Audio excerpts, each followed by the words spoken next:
His name is DJ Rockin' Rob. Show your love. You're now listening to the legendary Vinyl Esquire. Vinyl Esquire. Vinyl Esquire. DJ Rockin' Rob. DJ Rockin' Rob.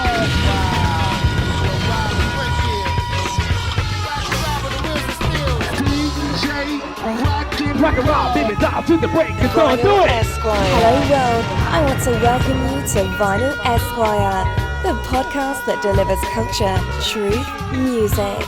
Would you join me, please, in welcoming DJ Rip? Hello world, I want to welcome you to Vinyl Esquire, and my name is DJ Rip. And Vinyl Esquire is the DJ podcast where we uplift our legends and honor the DJ culture. So, without further ado, I want to welcome to Vinyl Esquire the legendary turntablist, the legendary DJ, the legendary musician from the Bronx. I want to welcome to Vinyl Esquire the legendary Rockin' Rob. What's up, what's up? Peace and blessings, man. How's everybody doing? How you doing, man? I'm blessed, Rip. All is good, man. You know, every day above ground is a great day, man. So I'm good. I'm good. Absolutely, man. Well, hey, I want to thank you for allowing me to interview you so we can dig deep into your story. It's vast, it's incredible, and you're a legendary DJ. Let me get right into it. I want to go right to the beginning. So, Rob, why don't you tell me who or what made you want to be a DJ? All right. Basically, it was back in 1976. My DJ partner, rest in peace, DJ Tiny Time, we went over to 54 Park, which is in the South Bronx, South Bronx, around 138th Street, Mitchell Projects. And there was a Spanish DJ. His name was DJ Raul. And I saw him do something that was just so magical, you know, because I came from musicianship. I came from a drummer's background. You know, I started out as a drummer, which a lot of people may not know. I started out playing drums since I was 9 years old. And, you know, DJing was that next thing. I didn't know anything about it until I walked into this park and I see this guy. I could tell you his sound system in the whole nine. And he's playing. You could call them breaks if you want to call them breaks now, but back then they wasn't calling them breaks. But that's what they're known to be now. He's playing James Brown and Booker T and MGs, you know, Melting Pot and stuff like that. I saw him mix two records and pick up the needle and rest it on the armrest and set up another record. And once I seen him do that, it was some magic trick. And I was like, yo, I want to do that. And he's the gentleman who's responsible for me being a DJ now. And the thing that's crazy is that he doesn't even know that he's really my mentor, and he's responsible, but he doesn't know it. Wow. So you said that this was 1976, right? 1976. I've seen it. And you said his name was DJ Tiny Time? No, his name was my partner that we was in the park together. His name was Tiny Time, who passed. But the DJ who I was influenced by, his name was DJ Raul from Mitchell Projects. Got you, DJ Raul. Okay, so what was your first DJ name? I went by DJ Rob, R-O-B, plain simple. Got you. So where'd the Rockin' come from? Good question. The Rockin' came from my son. His name is DJ Flawless. It came from his grandmother. And one day we was up in their apartment up in the Bronx, in the South Bronx in Mount Haven. And that's how we formed the group Me Machine. It all started in 340 in Mount Haven Projects. And what ended up happening was she seen something that I didn't think about myself. And she says, yo, DJ Rob that's just too plain. We got to give you a better name. And she named me Rockin' Rob. And what year was that? That was 1978. Got you. So your son's grandmother decides to say your name is now DJ Rockin' Rob. And this was in 1978, but you say you started in 76. So, yes. So talk to me about the early years for DJ Rob turning into DJ Rockin' Rob. Talk to me about, 76 to 78. Talk to me about that time frame for you. Okay, 76 was basically the learning stage. You know, really, I know about music, but what we call breaks to this day, I really didn't know. I didn't know there was a label. You know what I mean? Basically, it was just about, I wanted to learn how to transition music, meaning blend. So from 76 all the way to 78, I was in transition of learning how to blend. getting my blending on. And I started out with two stereo systems. One of them was my dad's, and the other one was mine. I had a component set, which had an 8-track in it, microphone, all of that built in, radio. And what I used to do was take one of my speakers and one of his speakers to his stereo. He had a Sony cassette stereo. And I used to, and with a dual turntable, I remember this like yesterday. And what I used to do was put the speakers side by side, and my music was recorded on 8-track, which I still have to this day on 8-track. And 8-track looks like a cartridge, just in case, I don't want people to get it confused with an 8-track channel board or something like that. Right. And what I used to do is put the mic in the middle of both speakers. And what I used to do is I would play a song on, let's say, on one system, and then put the headphones in the other one, but turn the speakers off, but you were still able to hear the headphone portion of it. And I would cue up the other record. And then once I got them lined up, because there was no pitch control on the turntable, so I try to find songs which almost had the same pitch. And then I would bring up the volume like on a Yuri type or a Bozak type mixer, bring up one volume, turn the other one down, and that's how I transitioned from back and forth. So that went on from 76. You're talking about from 76 all the way to 78, the beginning of 78. So you're originally from the South Bronx, right? Yep, sir. South Bronx. So Mott Haven section. Got you. So you say DJ Raul was your inspiration that made you want to be a DJ. Okay, Yes, sir. So 76 to 78, this is the South Bronx. So this is the conception of what we call the hip hop culture now, which was heavily driven by the DJs at that particular time, right? That's correct. So was there any inspiration, or was there anyone, any of the legendary names or anyone else in the Bronx at that time that you were looking towards for motivation, or was it just Raul was the point of inspiration for you completely as being a DJ? Raul was the inspiration completely. There was other crews out there that came up, and this was around, let's say around 76 coming up to 77, going into 78. You had a crew. I'm gonna shout out some names. You had Brothers Bass. You had a crew. You had Ricky D and Al G. You had CC and Company. You had Mass Production, and these were all crews that came up. And at that time, I was still working on getting a system, but these cats had systems, and they was coming out in the park with speakers and stuff like that. And I started seeing, different transitions going on. But my main focus, the guy who did it for me, that made me and allowed me to want to, partake in this, was Raul. Raul he just had a flair about him. You know what I mean? Not cocky, and it wasn't no cutting, because I didn't know about cutting back then. Coming up from 76 to 78, I mean, there was names that popped up, but I didn't know anything about them. I didn't know about Flash. I didn't know about anything. Matter of fact, I refused to go to any parties because I didn't want to be mimicked as, like, oh man, he bit this guy's style and so on and so forth. So, but Raul was the guy, because I put it to you like this: Raul was the fundamentalist. He's the one that I said, whoa, before you can start cutting and all that, which came later on, which I didn't know anything about, you got to be able to transition to make it one long playing record. And that's what Raul did. He did that for me. So by listening to him and watching him, I was like, wow, it was just a long, nonstop playing party. You know what I mean? Wow, so, okay. Yeah, So do you believe that Raul may have gotten that from someone else? Well, Raul right now, I actually found him, but I had no number for him because he has this music company. He has a DJ company, and I think he's out in Florida.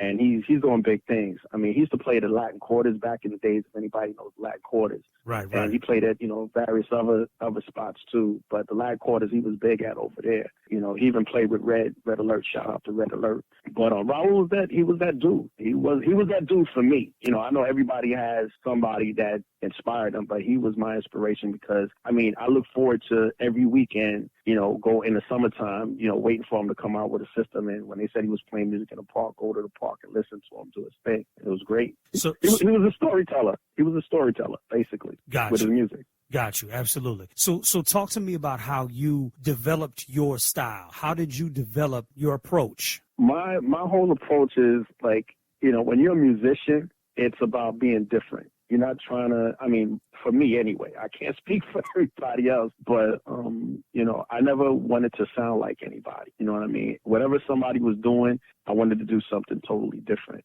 So basically, before I heard about Flash, my partner DJ Tiny Time, rest in peace, him and my partner Tin Man, because it was us three. That's how we started out in the beginning. It was Tiny Time, Tin Man, and myself, and we formed this crew called Masters of All Turntables. And on the flip side, we had a disco section, which was T-Bird, Starter Show, DJ Mo, and DJ Stretch. So that was the foundation of Mean Machine when Mean Machine came about, which I will get into that later. Absolutely. But anyway, what ended up happening was they used to go to Flash parties. And one time, I think Flash was at Mitchell Gym in the Bronx, in the South Bronx, where Raul came from. And right. he would come, and they would come back and told me what he did. They was like, yo, he did this with the record. It was with Apache at the time. And mind you, I never saw Flash. I never saw Theodore. I never saw anybody. So I was basically neighborhood bound. I just stood in my circle. Anyway, and I said, oh, like this? And it was like, yo, just like that. And then after that, I just, improvised on it and just came up with stuff as it came to my head, because I was on some Bernard Purdy thing. If I can mimic it, if I could say it in my head, I could do it. So whatever scratch, zugga I did in my head, I would make it come to the forefront and do it on the table. So they would go ahead and say, yo, he did this. And I said, like this? They were like, yeah. And that's how all of that came about. And that's what you see now. And I just kept, trying to figure out what people weren't doing or hear about what people weren't doing and say, you know what, I ain't hear nobody do this. Well, I haven't heard anybody do that, blah, blah, blah, blah. And if they did something, I try to do it different, like needle dropping. Like I didn't invent needle dropping, by all means. I'm not going to take credit for nothing I don't have to take credit for. Theodore, I heard he used to needle drop, back in the days, but we didn't meet at the time. So I was like, okay, so I found a record that I could actually drop the needle on. And after that, it's, playing it on parts that people don't play. My whole thing is to play things that you don't play or play the parts that you don't play. Same record, but just different parts. Got you. So you were always trying to be original and set yourself apart from anyone else that may have been doing it similar to you, correct? As a DJ, right? Yes, sir. So to this day. So you there's a few things that you're famous for, right? And you just brought up one, which was needle dropping. And you're also famous for, I believe, and correct me if I'm wrong, your record collection. So, yes. So if you can, Rockin' Rob, can you just talk to me just a little bit about, well, why did that make you famous? Talk to me just a little bit about it, because I'm a record collector, but I love to hear why your collection stands out from other DJs. Okay. Again, from musicianship, from being a drummer, there was a lot of drummers I knew about and that people may not have been up on. So I collected those records or played records that people had but didn't know that, yo, do you know that, it didn't even have to be just a drum beat. It could be just funky. I'm in the funk. The dirtier, the funkier the funk, the better. And people will go like, yo, where did that come from?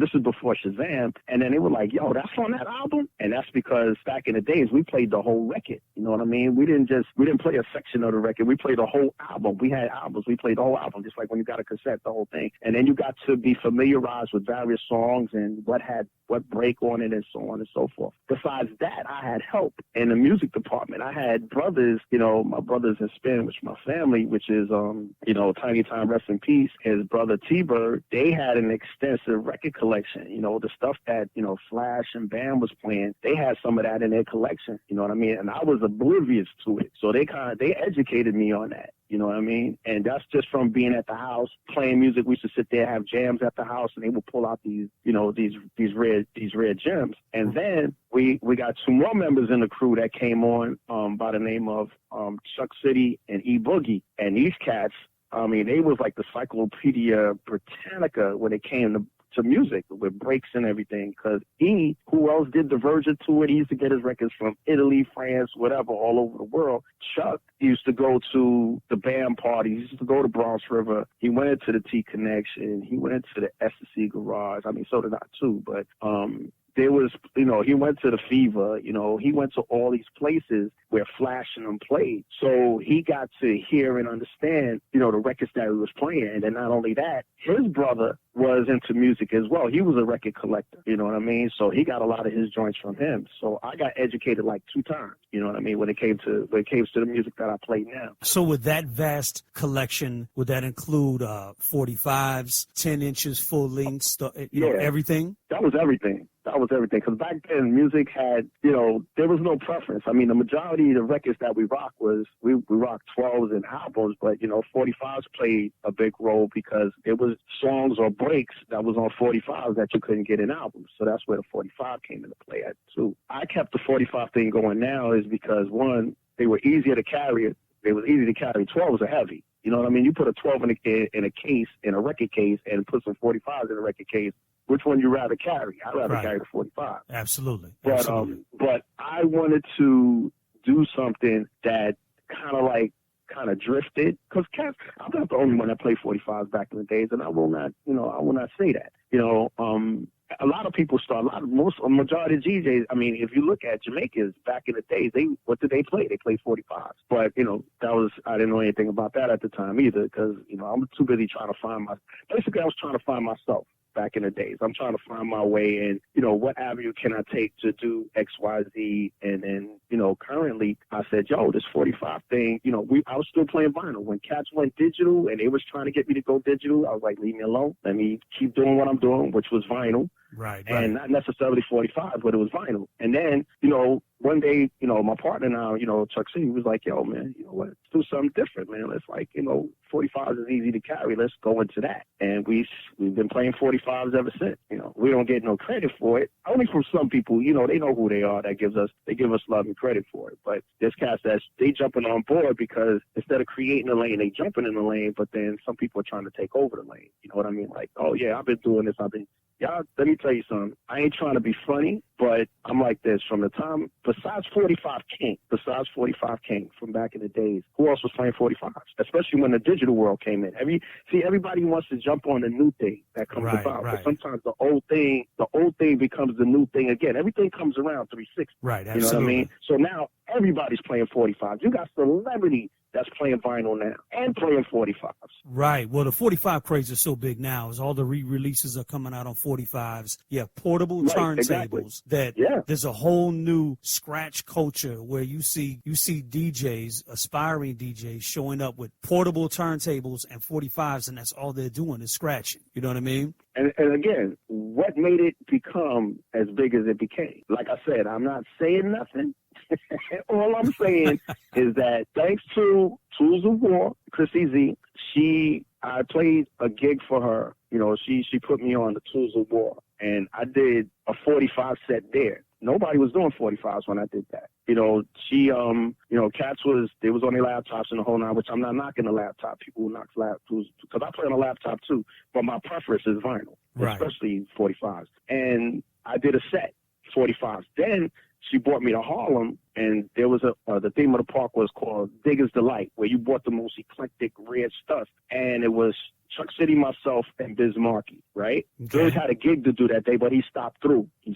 Played a couple of joints. Chuck and I did the whole night on 45s. Nobody has ever done that before in that park, in St. Nicholas Park. Nobody's ever done it. He said, and even the engineer came to me and said, which was Superman at the time who did the sound, he says, yo, you know, y'all the first person to ever play straight 45s in this park. We're talking about like 2006. So let me assume that also kind of sparked off the concept for Mobile Mondays and a few other events that are 45 based. I would think so, you know, and like I said, you know, it's not for like, yo, I did this, I did that. I could care less, to be honest. But my thing is that a lot of times you do something and people know that you did it, but you may not get the love or, you know, you may get love for it, but you don't get the credit for it, you know. Right. And at this point, at the age where I'm at, I'm not worrying about getting credit for jack. That's why when it comes time to play, I do what I do. When I do it, they be like, damn, who you angry at? I'm like, anybody. Well, it's just that you get tired. You know what I mean? You get tired. People, you know, you got people that's going out and buying record collections and, you know, because it's a whole lot going on with this 45 thing now. It's out of control, to be honest. And Yeah. before it was fun, but it's still fun for me. Because when my partner and I, when we get together, it's like, yo, man, we do this because this is love. We didn't do it because to get paid. I mean, we would love to get paid, but we did it because it's like, yo, man, I love this stuff. To this day, man, I'm going to be DJing to the day I leave this earth, man. I love it until my body can't handle it. But at the same token, you got some people say, yo, man, you know y'all responsible because nobody was doing it. Right. You know, they wasn't doing it like that. And if they were, why now? All of a sudden, I give you an example. They said, vinyl's making a comeback. No, it ain't making a comeback, and it never left. You had people that was still they were still record, collecting. It was digging, people who still was collecting vinyl. It's just that now when it starts to make various areas and go around the world and the whole, vinyl is big, especially 45. It's one of the biggest things that to ever come 360 all over again, besides British Walkers and Playboys, which are shoes. Right. You know what I mean? You're absolutely right. Absolutely. But like I said, man, if you're doing it from the heart and you humble about it, do your thing. I ain't mad. But it's the ones that they out here and they claiming things. I'm like, yo, how you claiming that? Yo, you wasn't even born when this was going on. Yo, dude, when I was DJing, I was 15 years old. I started in 1976, and I didn't even know what I was doing. So I'm 59 years old now. So please tell me where these DJs are coming from. Well, that's the reason why I brought it up, because, again, like I said before, you're well known for a certain, for a few things. Of course, it's your turntable skills, but it's also that vast record collection, which, there's a few DJs, a few legendary DJs in this game that are known for that as well. Needle dropping and some of the music, like you said, the original Mean Machine. Now, before we get to your music, because I want to get to that next, okay? Yes. I want you to shout out, because I think I missed a few of them. Give me the names of your original DJ crew, like who you were with. Give me those names before we get to the Mean Machine. Okay, the original members, starting from day one, you have Rockin' Rob, you have Tiny Time, you have Rest in Peace Tiny Time, you have Tin Man, you have T-Bird, Star the Show, DJ Mo, Stretch, you had Dark Mark, you had Trudy True, which is my son's mom's, who is DJ Flawless's mom's. And she used to go by Trudy True. She was a DJ, a female DJ, and there wasn't a lot of them. That's the former Mean Machine right there.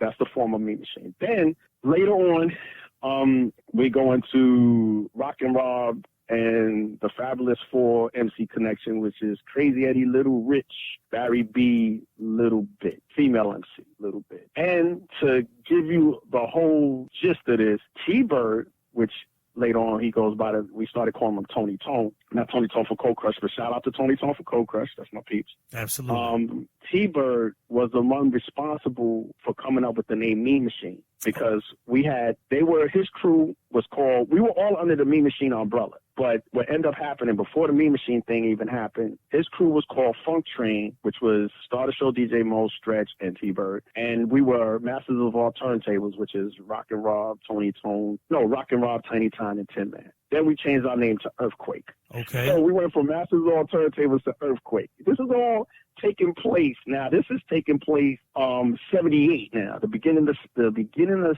78. This is taking place. Gotcha.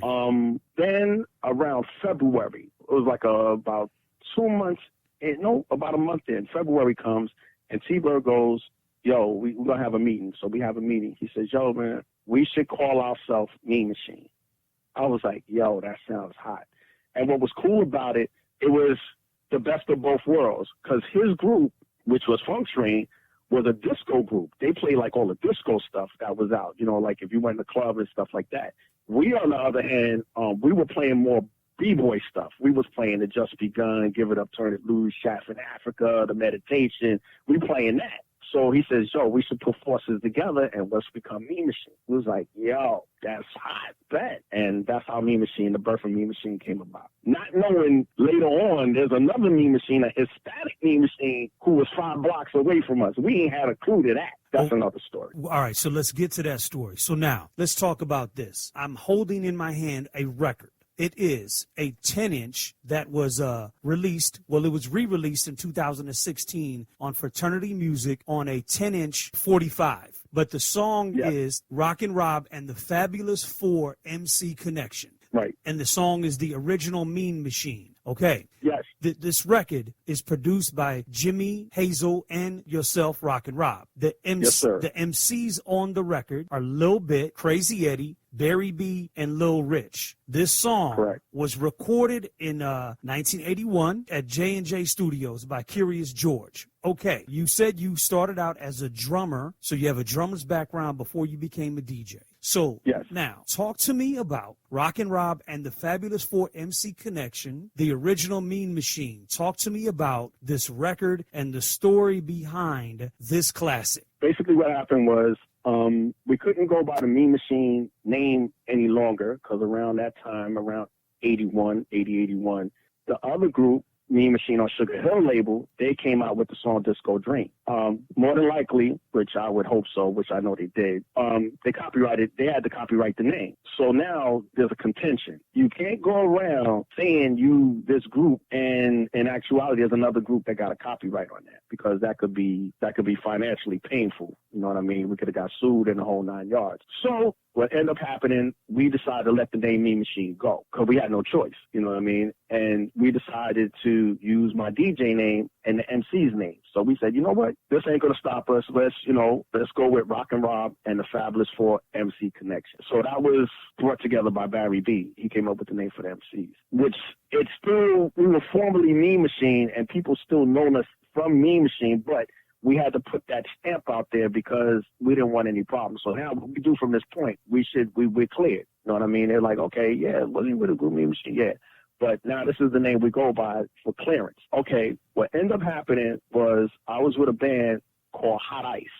And those are the brothers that, Jimmy Hazel, who's with a group right now, currently with a group called 24/7 Spies. Bad guitarist, multi-talented musician all the way around. He's just bad. He plays everything. Okay. What happened was we had a studio session, and how that studio session came about, around 79, 80, everybody was, Enjoy Records came out. You had Enjoy. You had Curtis Blow, who came out with the Christmas rap on Mercury. You had these other various record labels, but Enjoy was one of the biggest besides Tommy Boy. Tommy Boy was huge. But anyway, everybody was cutting records. Everybody was making a record. So the street performance thing was awesome. We was great at that. But now we needed more, because now cats is like, okay, y'all nice, but yo, the new thing is a record now. And when you threw that record on, like the Treacherous 3, Flash, everybody else, people are banging to that. So I'm like, damn, that's what we didn't have under our belt. When we went into that, which was 1981, we went ahead and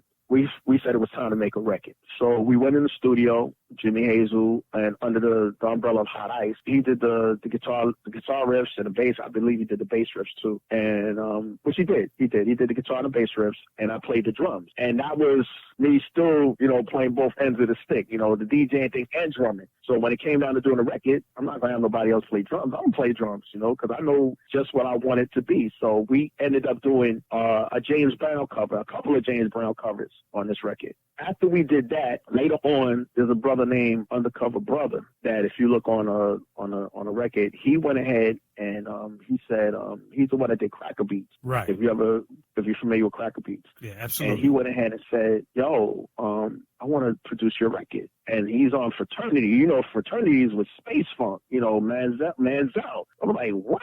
I was like, yo, you serious? So I got a hold of Jimmy. I said, yo, man, this brother, Undercover Brother, wants to do the Mean Machine record, And I said, I got to bring him in because he's on it. And matter of fact, Jimmy owned the master to the record. You know what I mean? Because it was two different songs we recorded on there, but it was his master. So he was like, yo, bet, and then we all got together, and that's the product you have now. Then everybody had their own individual ideas. My idea was we put it on a 10, because it is the original version to that record was on a 10-inch acetate, which I still have to that record. Gotcha. I have the acetate to it. So we decided to put it on vinyl. And I said, yo, if we don't ever do anything else in life, this would be cool to have something, pass it down to the grandkids. Yo, man, our parents, our grandpa, our grandmother, they was on this record, blah, blah, blah, blah, blah. Okay. The only request that I had to make it even more original than anything else, I asked Undercover, I said, yo, is it possible to cut a big hole in this 10? Because I don't think it's ever been done. See, we always, each one of us was always searching to do that different thing. Right. So he says, I think I could get it done. So I said, bet, if you could do that, that'll be real, real crazy. So it's the same label as Space Funk, but it has a big hole and it plays at 45 and it's a 10-inch. And I believe it's the only 10-inch in the world that's ever been cut like that. Because a 10 originally came from a 78. That's where the 10-inch came from. 78's a 10-inch. So we just went ahead and I said, yo, if you could cut this big hole in there, it's going to be we had giant 45s, but we never had a giant 10. You get what I mean? Absolutely. And so that's where that concept came from. And he was like, yo, bet we could do it. Undercover was responsible for the record cover. He made it that it's like antiquated, like back in the days where it's like, yo, it's been hiding forever. That's why it has that old, like, dusty look to it. And that was done on purpose. So that was his idea. So and then it all came together. I mean, it's incredible. I've never seen the 10-inch that actually looks like an oversized 45 on 45 speed. So, yes. Yeah, it's incredible. I love the whole concept. And which is why I picked it up, of course. Oh, I appreciate it. So this record never actually came out in 81. Is that correct? It was never released. It was never released. It got released 30 years later when Undercover picked it up in 2016 and put it out. So let me ask you this question. So Rockin' Rob and the Fabulous 4 MC connection, you were obviously the DJ for this group and you played the drums. So from a recording standpoint, I get it. You played the drums on the record and they rhymed, but you were a DJ. Was it a conscious effort to not do any scratching or any type of cuts? Now, I understand that, back then, all the crews, they were making these records that sounded like they were live in the parks. They were having bands replay classic records, were popular breaks at the time. And Flash was really, at that time, the only one that actually made a record where you heard him scratching, right? Exactly. That's true indeed, yes. Right. Was that the same mindset that you were in when you made this particular record? Was, I'm the DJ, but we're just going to make a song and I'll do the scratching live. How did you deal with it when it came to the approach to recording the record? Basically, what ended up happening was we wanted everybody to focus on the words, the rhymes, the harmony, the music, and keep it authentic from like back in the day. You know what I mean? And, you can always, see, the thing that's really amazing about music is that you can always add on, but it's hard to take away. You get what I mean? Right. So if we would have added scratching and all of that and electronic stuff on top of that, then to pull it out, you can't pull it out unless you go back in the studio and pull it out. You know what I mean? And we didn't want that. So that people would know that we were performing live. If we ever decided to do the record live, they were like, okay, boom. And we could always ad-lib and go on top, because if we ever did it live, I was going to play drums anyway. So I probably would have had my son scratching, which would have made it crazy, because you got the new generation Mean Machine coming up. You know what I mean? Right. So but we wanted to keep it basic. We wanted to keep it basic. So did you guys ever perform this record? No, but lo and behold, wow. After we recorded this song, like couple of months later, we partied. So let me ask you this. So the MCs on the record, Right. Lil Bit, Crazy Eddie, Barry B, and Lil Rich. Is this the same Crazy Eddie that later on made Masters of the Scratch, or was that a different Crazy Eddie? Nah, this is a different Crazy Eddie. Okay. And Lil Bit, which was the only female MC on the record and in this particular group at the time, what happened to her? Yes. She retired, man. She decided to give it up. She decided to venture on in, family life, and she decided to move on. Some things, you stay in, and some things you realize, some things you decide that, it's not for you anymore. And you just, you ain't feeling it anymore. Gotcha. And there's nothing wrong with that. There's nothing wrong with that, because, I keep in contact with her. And, you never know. One day we may get a lot of performance from her, because she was bad. There was nobody like her. She was bad. She had her own. She just had her own style, which was cool, and people loved her. Well, the interesting thing about this is that this is such a rare gem, right? The original Mean Machine, this particular song, because, you know, you're a world-renowned turntablist, but this song never came out, and it's released later on 2016 on Fraternity Music, but it was recorded in 81, so this is an incredible, really rare gem from, you know, hip-hop history, right? That I'm sure a lot of people just don't even know ever existed. So it's incredible, and you know, it's a classic. So Rockin' Rob, let's get back to the DJing. Okay, this record, so now you're recording records in 81. Clearly, you're a DJ turntablist from the South Bronx. So now, talk to me about, there was a rumor or something on the regards of like you and Grandmaster Flash met up and battled or had a standoff, or there was a mix-off, a spin-off, or whatever. Talk to me about this so-called meeting of Rockin' Rob and Grandmaster Flash. Okay. Now, what I will say in defense, you know, in Flash's defense, because, you know, I'm not a credit seeker. I'm you know, I'm humble like mom's apple pie. You know, I'm not trying to seek credit for nothing. This, what ended up happening was, you know, anytime you put two DJs together, you know, crowd is gonna make it when they gonna make it. They got like, yo, they battle, and this person did this and that person did that. What ended up happening was we were managed by a brother named Tiny, and he was the head of the Casanova crew. He was our manager. The Casanova used to do security. You know, they used to do security for Flash and bodyguard Flash. And Tiny was my manager. That was my second manager. My first manager, his name was Rudy Root. He was our first manager. And, you know, we got gigs. You know, we did stuff in Queens. You know, thanks to him, we did stuff in Queens and so on and so forth. Tiny came along, and Tiny was responsible for us making it to the PA out on 183rd and Webster Avenue in the Bronx.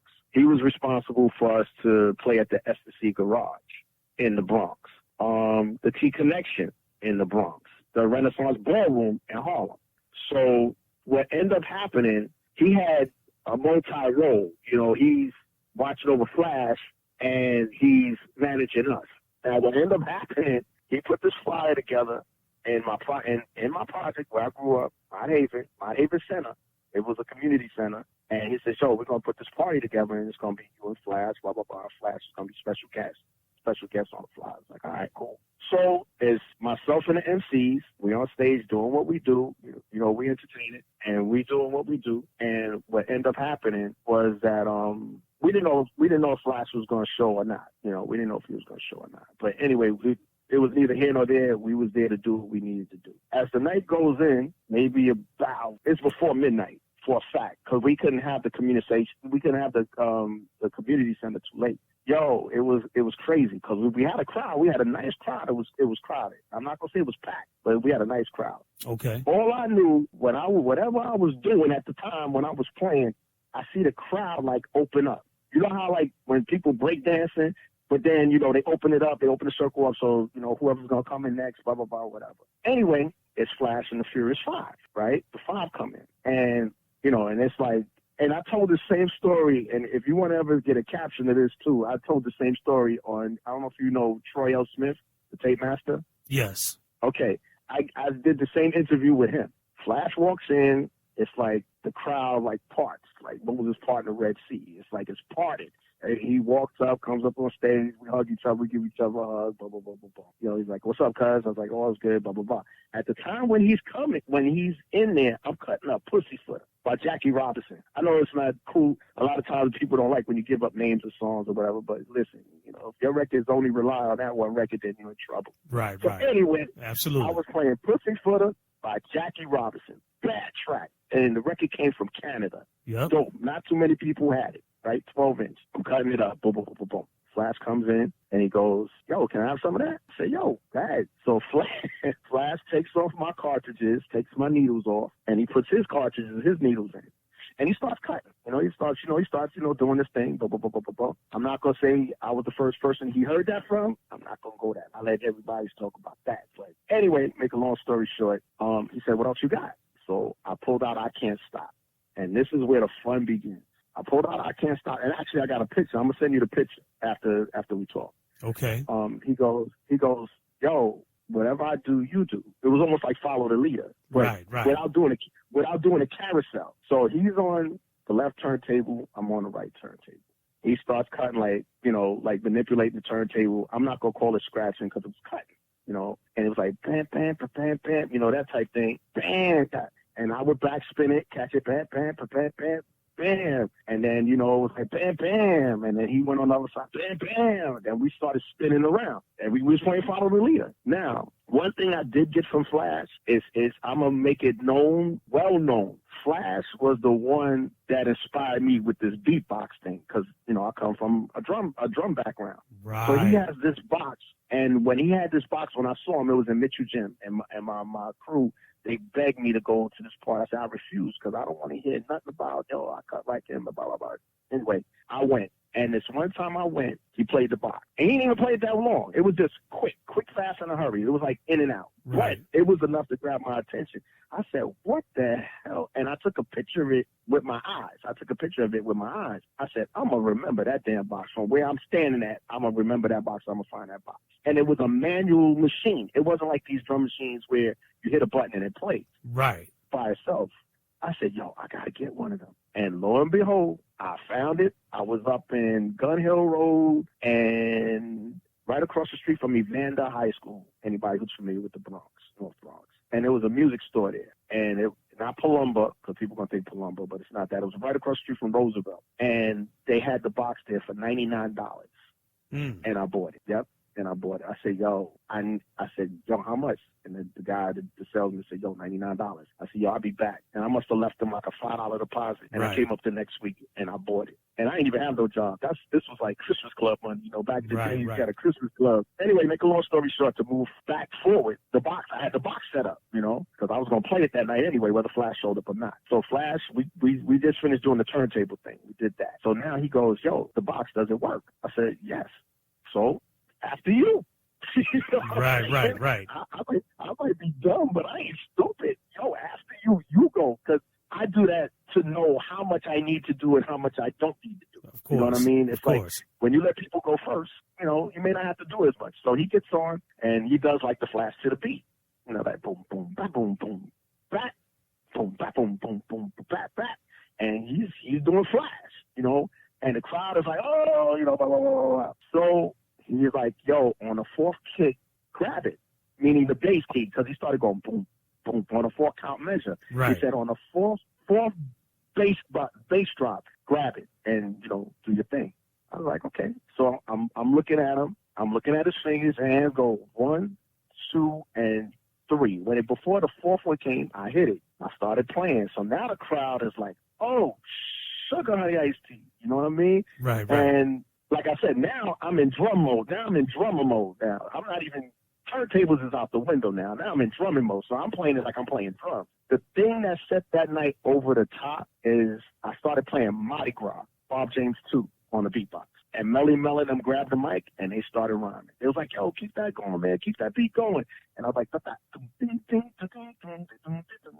wow, okay. And I just rocked out. And then after that, after they finished, I did my last little bit of whatever. Crowd gave me love. They gave us both love, blah, blah, blah, blah, blah. But the next day, not even the next day, later on when I packed up the system and everything and we went home, which my building was right next to no more than like 500 feet, give or take, was where my building was. In the middle of the night, I'm trying to go to sleep. This cat was playing a box. Back in the days, I don't know if you remember the JVC Big Mouth. It was the first box to come out with a 10-inch woofer and a tweeter. Yes, sir. It was so loud. Somebody recorded that night, which I have no copy of the recording. Wow. But somebody recorded. He's playing it, and he's walking up the street, and he's playing, what went on that night. And it was a part with the beatbox. It was crazy. So the next day, of course, Cass was like, I heard about the battle. I heard you with Flash ass, da-da-da-da-da. And some people, that are Flash, that Flash, they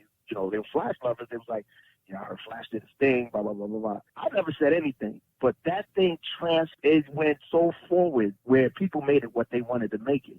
You know what I mean? And I never defended it. I never went in. But to this day, Flash and I ain't battle. It was two DJs doing what they do and what you're supposed to do. And whatever becomes of it is what people are going to make of it. The only reason why I didn't think it was a battle is when you call somebody out. I never called Flash out, and Flash never called me out. So that's where I kind of like I had to, really like set the record on that. You know what I mean? I said, Flash came and did his thing the whole 9 yards, but we never called each other out. Said, listen, I'm gonna battle you. I'm coming this day, this time, and may the best man win. We never did that. That's a battle to me. What we did, we entertained, and it's just that some people may felt I entertained a little more than he did, or vice versa. Some people may felt that he did. But that's to put the nail on the coffin on the me and Flash story. That's why you always hear people talk about we battled, but I really didn't call it a battle. We played together. It sounds like it was an incredible night and an experience for hip hop, that moment. Oh, it was memorable. It was a memorable night. Do you still have that original beatbox? Yes, I do. Wow. Yes, I do. Yeah, you need to. And it still works. Wow. And you need to send me a picture of that, too, if you can. Oh, I got you. So let's talk really quickly about, so where did it go from there? Just quickly, just tell me how, what did you do to move forward from that early 80s, going into, as hip hop progressed? And, okay. What kept you busy and what moved you forward in hip hop as a DJ? What I found out later on that, no disrespect to hip hop, it got to the point where, I wanted to do grown folk music because I didn't want to be put in a box, I didn't want to put in a box. And it ended up being myself and T-Bird, which became Tony Tone. We was using Tony Tone. And then we added Chuck City and E-Boogie, and we started doing events for promoters. We was doing, we did Rodney Hampton's birthday party at one time, Supper Club down in Lower Manhattan. We just started moving on and doing other things. And it wasn't based on hip hop. I got a chance to travel. I got a chance to go to Belgium, got a chance to go to Japan, got a chance to go to Holland. So I got a chance to, to really, but when I did that, it was back in hip hop, playing breaks and stuff like that, which is making me what I am now. But we just decided to branch out and do, bigger and better things. And not to knock hip hop. It was just at a point, you couldn't really make money just playing hip hop, unless you had the right connect, you had the right promoter, right management. So I just started doing weddings. I was doing weddings and stuff like that. But I was doing that in the beginning anyway. I was doing weddings from back in 1978. Right. But, I was doing more private events. We was doing more private events and upgrading my equipment so that it could accommodate the people that we had. And that's what ended up happening. Got you. So over the years, the 80s, the 90s, and moving into now, Rockin' Rob has still sustained being, a legendary turntablist from the Bronx and one of our iconic DJs from the hip hop culture. So, yes, sir. So talk to me about, you mentioned his name earlier. Talk to me really quickly about your son. Who is DJ Flawless? Oh, Flawless is, to give you the best definition of DJ Flawless, if anyone has ever saw the movie The Terminator with Arnold Schwarzenegger, I'm Arnold Schwarzenegger, the original Terminator, and my son is the upgrade. He's on some cyborg, take it to the next level, can do what I do, and flip it. You know what I mean? So much respect to him. Much respect to him. That's the best definition I could give you about Flawless. Flawless is who he is, flawless, without no mistakes. Right. So you've passed the torch while you're still doing it, right? Yes, sir. You're still doing jams in the park, and you had mentioned earlier about Tools of War and Shout Out Christie and all of those things. So you still are doing your thing, and then now your son is out here doing his thing, and I've seen and heard how nice he is. So that's incredible. So DJ Rockin' Rob and your son DJ Flawless. Yes, as a matter of fact, one to mention, he has a school now that he's teaching people how to DJ. It's on Mellow Dreams. They're located on 135th, 136th, 7th Avenue. Just to throw that in there. So if anybody wants to get up with him, he's teaching people how to get it in. So that's current as we speak. Wow, that's incredible. So Rob, your record collection, are you still buying records and you still adding to it? Because I know maybe some of those legendary stores in New York that ain't there no more, like Downstairs Records or Crazy Eddie's, The Wiz. A lot of those things aren't around anymore. So where does? Right. Well, I don't know. You may not even want to tell me, but I'm gonna be honest with you. I'm gonna keep it honest. Yeah, how do you keep your fix going? Go ahead. This is how this is going on. Fortunately, I've been blessed with cats, giving me records, man. I mean, you know, I get records from, I have one particular gentleman, to remain nameless right now, but I get stuff from him. I haven't bought a record in a minute. It's been a minute. Every now and then I'll come across a gem. You know, I'll come across something that's like, wow, you know, and it don't even have to be a break. It's just something that I feel that I can manipulate and, you know, something that people are not playing. Because that's what I always look for. I look for what people are not playing and making it funky. So, but I haven't, to be totally honest, the last time I went record shopping was where I bought records from a store was last year. I was with Tony Tone from Cold Crush Brothers, and we was in Arizona, and we did a Q&A for the University of Arizona out there. I found a record shop, and I picked up a couple of joints out there. But that's the last time I haven't bought a record in over a year from a store. Right. Well, the reason why I ask that is simply because some people just feel like, yo, I got everything. You know, and there's no such thing. Right, you can't. I would say if a DJ say he got everything, he has nothing. I'm gonna say it. I say it to his face. Right. Because while you think you got that collection, somebody's got even a bigger, more eclectic collection than you do. See, that's where cats get crushed. Cats get crushed because they think they have everything. See, I don't. I know I don't. There's cats that come to me and they give me the just do. They be like, yo, man, your collection is sick. I say, yeah, but you know what? I'm going to tell you this on some real. I don't have everything, man. There's stuff that I've heard people play that made my teeth grit. You know what I mean? I'm like, damn, what's that? Right. You know what I mean? But, you know, but to be that, and to me, that's being cocky. When you say you got everything, that's like saying I got the biggest sound system. For every system that's out here, there's somebody that got a bigger one. Right. And a more powerful one. So that, I don't know. My feelings towards somebody that thinks they don't need anything because they got everything, I'm like, okay, you know, the way you put that to a test is, you know, when you play with somebody else, let's hear what you got. And then when you hear it, you don't want to hear no excuse that, yo, well, I didn't play my best stuff. But you got everything. So why did you play the weak? That's just me. Right, absolutely, absolutely. So you still, do you still play the drums? You know what? I bought a drum set about 3 years ago. I bought another one. I still got my original drum set too. Okay. I got a drum set from 1973 that I still have, that I rebuilt myself because my dad wouldn't give me the drum set I wanted. So I redid it over and it was awesome. I still have it to this day. The only time I play drums is once in a while I go to the Guitar Center and they have the electronic rolling drums and, you know, I put the headphones on and I just start riffing, you know, but I haven't played like with a group or, you know, played out. I haven't, or even practiced with a group in a minute. That's been a slow. That I would actually like to do that though, you know, because I miss them, but when the drumming thing was out, that's when there was no turntables. I mean, there was turntables, but nobody was DJing like that. It was about the band. So there was a lot of bands out there. So that's where I came from, you know, especially back in the 70s. Then later on, when the turntable came out, it was like when the DJing came out, I was like, damn, man, again.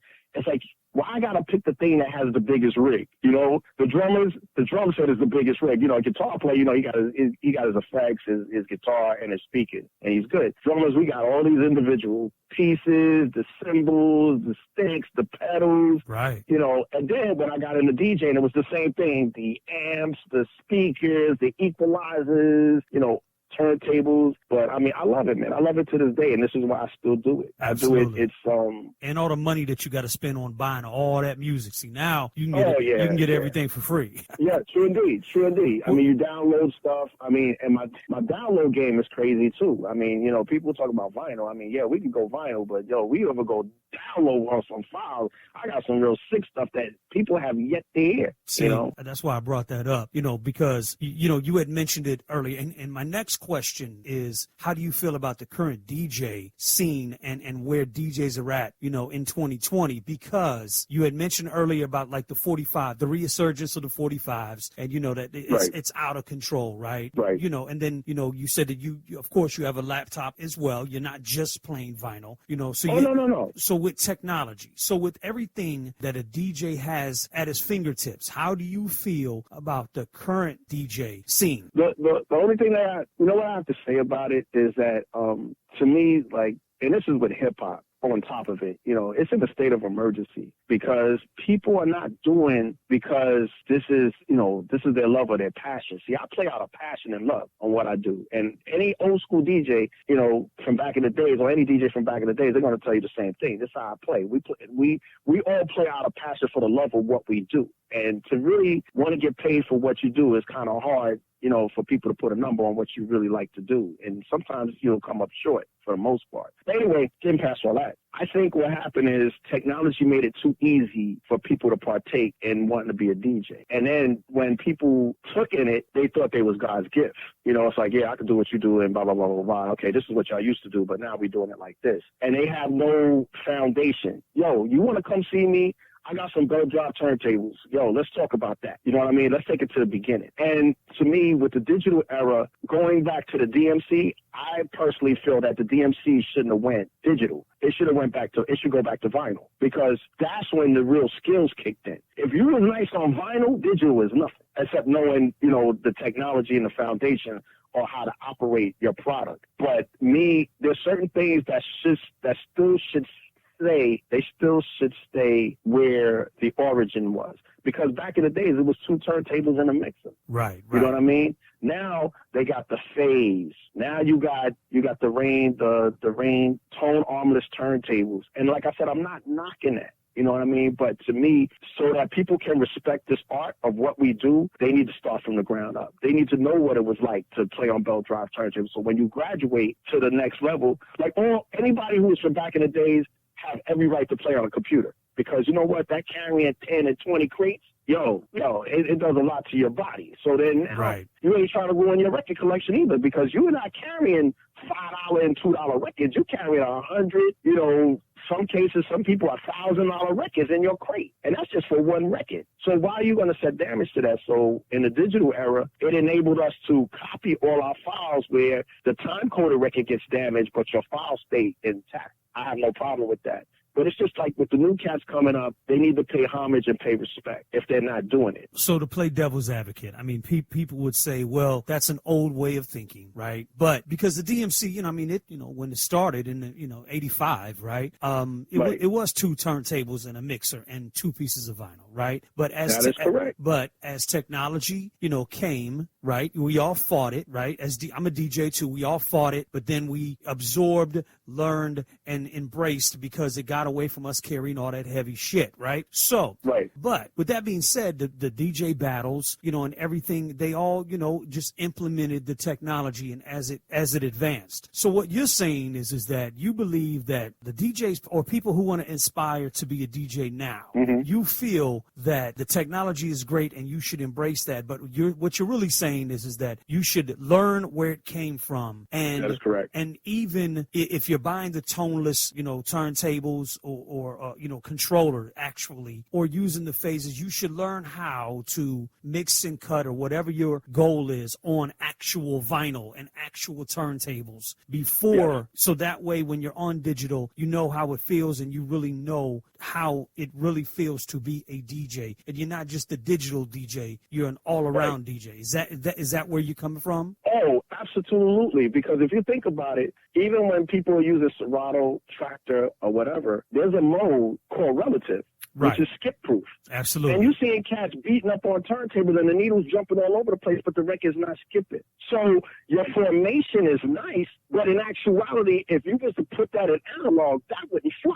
There's only certain people that can do that. Like, you got like a DJ Supreme. DJ Supreme, I've seen him tighten up a turntable and beat the hell out of it, scratching and all. And the records didn't skip. He was on point. Shout out to Boogie Blind, who's still relevant and doing what he does, the Executioners and the X-Men and the whole nine. Right. My thing is this, when you can see brothers that started out on tables and you go digital, I have no problem with that. But when you got these new cats going up and the first thing they tell them is, put your set in relative mode. Or you get the Rain 72 and the Rain 12s and you're sitting there and you're like, okay, they're tone armless turntables. You ain't never going to skip. The only thing you're going to be is off beat. And that's only if your timing is off. Right. But they need to know when they let a record go and it don't leave at the point where they want it to leave, how do I adjust that? Right. And once they learn that foundation and that combination, Then you graduate. Everything is in levels. And we're jumping. I'll give you a perfect example. You ever play Nintendo from back in the day? Absolutely. Okay. You ever played the game? You ever fought Mike Tyson? Absolutely. I think it was called Punch Out. Is that right or no? Punch Out. That is absolutely correct. Punch Out. Yes, sir. Go ahead. It got to the point, I'm going to make this short, that people, they didn't want to fight the contenders that led up to Tyson, which what it was actually teaching you is that you take all those combinations from each fighter and you use that against Tyson and you will probably beat him. People were punching in the code just to get to Tyson. So that's what people are doing with these turntables. They're punching in a code. They're going out and buy a turntable that's already equipped to do what is needed to be done. You just have to have the skills to make it do what it does. That's where I'm at. Yeah, I got you. 'Cause, I mean, we should embrace the technology, but we also shouldn't allow the technology to do the work for us. We got to be able to know. Exactly. Yeah, I guess the best analogy is if you buy a car that drives for you, you'll never know how to drive for yourself. Right? Right. So yes, that's indeed. So absolutely. So what's Rockin' Rob working on now in 2020? Rockin' Rob is on some Busy Bee Starsky stuff.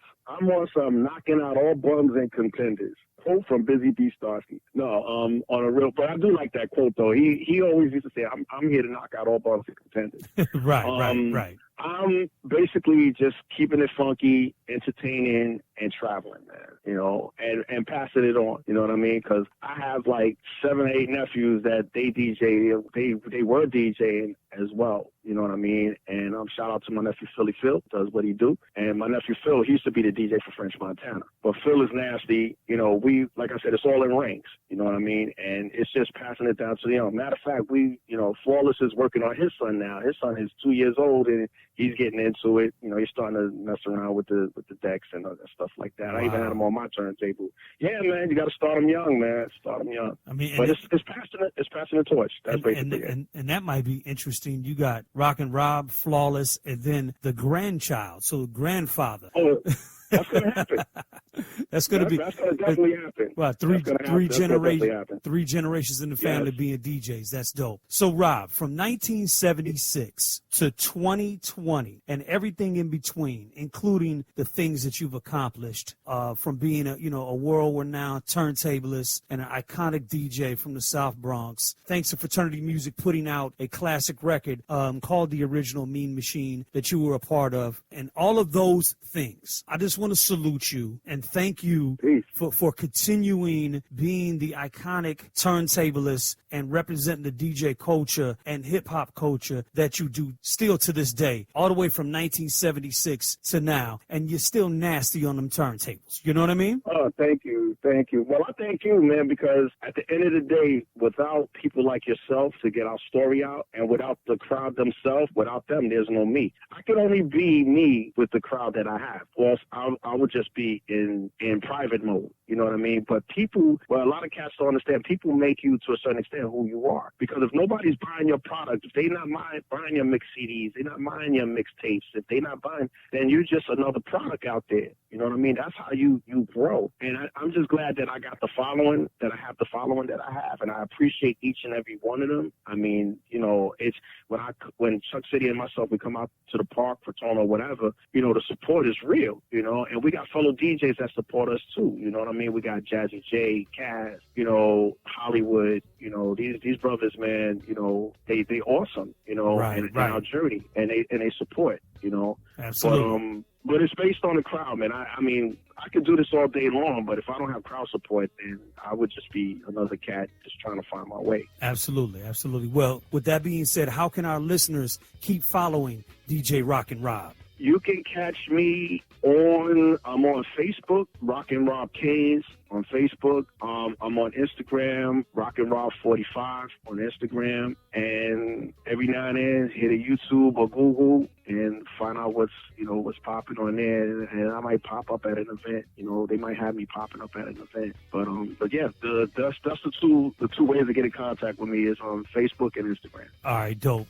Well, Rob, I want to thank you for allowing me to interview you on Vinyl Esquire, the DJ podcast that uplifts the DJ culture and honors our legends. My name is DJ Rip, and you've been listening to the legendary turntablist from the Bronx, the icon, DJ Rockin' Rob. Hello world, I want to welcome you to Vinyl Esquire, the podcast that delivers culture, truth, music. In the house, let me tell you, DJ Mo. In the house, everybody. 1, 2, 3, 4. Come on, Rob, what you waiting for?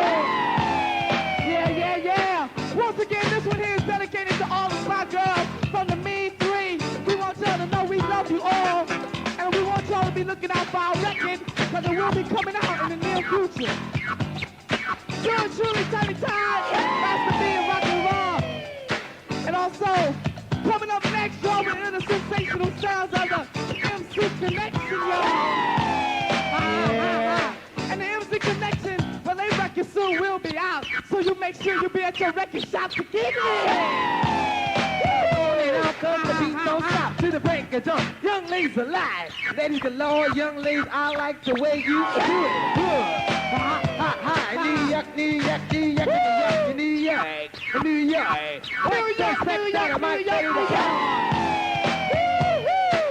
My man Rockin' Rob on that wheel and steel, spinning them forth and back and forth to make it go all so all.